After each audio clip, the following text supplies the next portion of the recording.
नमस्कार दोस्तों। आज की हमारी कहानी अच्छी लगे तो प्लीज हमारा चैनल सब्सक्राइब करें।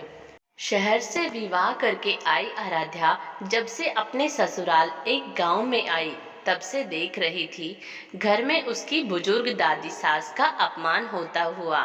घर में उसके पति रमेश के अलावा उसकी सास और दादी सास थी। बस 4 लोगों का परिवार। उसने ये बात अपने पति रमेश से कही तो वह बोला, ये घर की औरतों का मामला है, मैं इसमें क्या कर सकता हूँ। आराध्या समझ गई, जो कुछ करना है वह उसे अकेले ही करना होगा। जब भी उसकी सासू माँ दादी सास का अपमान करती वह विचलित हो जाती। उसके मायके में उसके पापा और मम्मी तो दादी का कितना ख्याल रखते हैं और यहाँ एक बड़ी बुजुर्ग का तिरस्कार हो रहा है। वक्त पर खाना ना देना, बेवजह बातें सुनाना, चलते हुए ताने कहना।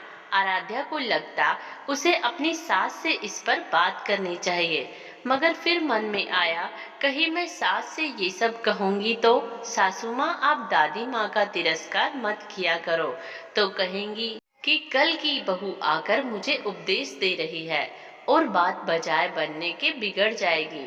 आखिर उसने एक उपाय सोचा। वह रोज अपने काम निपटाकर दादी सास के पास जाकर बैठ जाती और उसके पैर दबाने लगती। आराध्या की सासू माँ ने जब ये सब नोटिस किया कि आराध्या ज्यादा दादी सास के पास बैठने लगी तो यह सब उन्हें पसंद नहीं आया और एक दिन आराध्या को गुस्से से पूछा, बहू तुम वहां जाकर क्यों बैठ जाती हो। आराध्या ने अनजान बनते हुए पूछा, माँ जी कुछ काम है आपको, बताइए ना। काम को छोड़ पहले ये बता तू वहां क्यों ज्यादा बैठती है। माँ जी मेरे पिताजी ने कहा था कि जवान लड़कों के साथ कभी बैठना ही नहीं, जवान लड़कियों के साथ भी कभी मत बैठना। जो घर में बड़े बूढ़े हो उनके पास बैठना, उनसे शिक्षा लेना। हमारे घर में सबसे बूढ़ी यही है। अब आप ही बताइए मैं किसके पास बैठूं। तुम्हारे पिताजी ने कहा था ये वहाँ के तौर तरीके हमारे घर नहीं चलेंगे, यहाँ तो हमारे तौर तरीके ही चलेंगे, समझी। माँ जी मुझे भी यहाँ के तौर तरीके सीखने हैं, इसलिए तो मैं उनसे पूछती रहती हूँ कि मेरी सास आपकी सेवा कैसे करती है, ताकि मैं भी आपकी तरह आपकी सेवा कर सकूं। अच्छा तो क्या कहा बुढ़िया ने। माँ जी दादी जी बोल रही थी कि अगर मेरी बहू समय पर भोजन दे, मुझे ताने ना दे, तो मैं उसे ही सच्ची सेवा मान लूं। अच्छा तो क्या तू भी कर ऐसा ही करेगी। अब मैं ऐसा नहीं करना चाहती हूँ, मगर मेरे पिताजी ने कहा कि बड़ों से ससुराल के रीति रिवाज सीखना, जैसे वहाँ होता हो वैसा ही तुम्हें भी सीख कर करना होगा। आराध्या की बात सुनकर सास डर गई कि ये सब क्या है। यदि मैं अपनी सास के साथ जो बर्ताव करूंगी वही बर्ताव ये मेरे साथ करेगी, ये तो कल मेरे बुढ़ापे में मेरे लिए खतरनाक हो सकता है। अचानक एक जगह कोने में मिट्टी के बर्तन इकट्ठे पड़े देखकर सास ने पूछा, बहू ये मिट्टी के बर्तन क्यों इकट्ठे कर रखे हैं।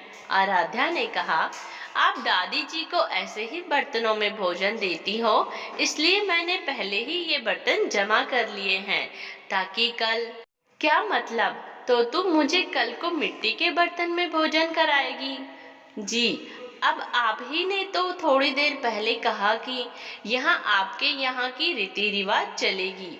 हमारे घर में तो बड़े बुजुर्गों को आदर से अच्छे बर्तनों में खाना परोसते हैं। अरे यह कोई रीति थोड़ी ही है, तो आप दादी सास को इन बर्तनों में खाना क्यों देती हो। माँ जी वो तो इसलिए कि थाली कौन मांजेगा, थाली तो मैं मांज दूंगी।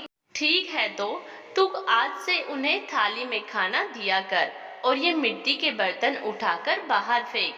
अब बूढ़ी दादी जी को थाली में भोजन मिलने लगा, लेकिन आराध्या ने नोटिस किया सबको भोजन देने के बाद जो बचा बाकी वह खिचड़ी खुरचन बची हुई दाल दादी माँ जी को दी जाती थी। आराध्या एक दिन ऐसे खाने को हाथ में लेकर देखने लगी तो सास ने पूछा, क्या देख रही हो बहू? माँ जी, मैं देख रही हूँ कि बड़ों को भोजन कैसा दिया जाता है। ये भी तो यहाँ की रीति होगी। ऐसा भोजन देने की कोई रीति थोड़ी ही है। मतलब, तो फिर आप दादी जी ऐसा भोजन क्यों देती हो? अरे, बूढ़ों को पहले भोजन कौन देने जाए? आप आज्ञा दो तो मैं दे दूंगी। अच्छा, ठीक है, तो तू पहले दादी को भोजन दे दिया कर। अच्छी बात है। अब बूढ़ी दादी जी को बढ़िया भोजन मिलने लगा। रसोई बनते ही आराध्या ताजी खिचड़ी, ताजा फुल्का, दाल साग ले जाकर दादी सास जी को दे देती।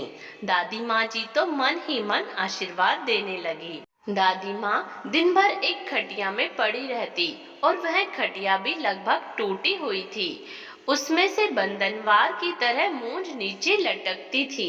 आराध्या ने उसे बड़े गौर से देखा तो ये सब देख रही उसकी सासू माँ बोली, अब क्या देख रही हो? माँ जी, देख रही हूँ कि बड़ों को खाट कैसे दी जाती है। अरे नहीं, तुम गलत समझ रही हो। बड़ों को ऐसी खाट थोड़ी ही दी जाती है। यह तो टूट जाने से ऐसी हो गई है। अच्छा, तो तू दूसरी क्यों नहीं बिछा देती? एक काम कर, तू बिछा दे दूसरी। अब बूढ़ी दादी के लिए निवार की खाट लाकर बिछा दी गई। एक दिन कपड़े धोते समय आराध्या दादी जी के कपड़े देखने लगी। कपड़े छलनी हो रखे थे। कपड़ों को गौर से देख रही आराध्या को उसकी सासू माँ ने कहा, अब क्या देख रही हो बहू? देख रही हूँ कि बूढ़ों को कपड़ा कैसा दिया जाता है। फिर वही बात, अरे कपड़ा ऐसा थोड़ी ही दिया जाता है। यह तो पुराना होने पर ऐसा हो जाता है। तो फिर वही कपड़ा रहने दे क्या? तू बदल दे। आराध्या ने मुस्कुराकर दादी माँ के कपड़े, चादर, बिछोना आदि सब बदल दिया। उसकी चतुराई से बूढ़ी दादी माँ का जीवन सुधर गया।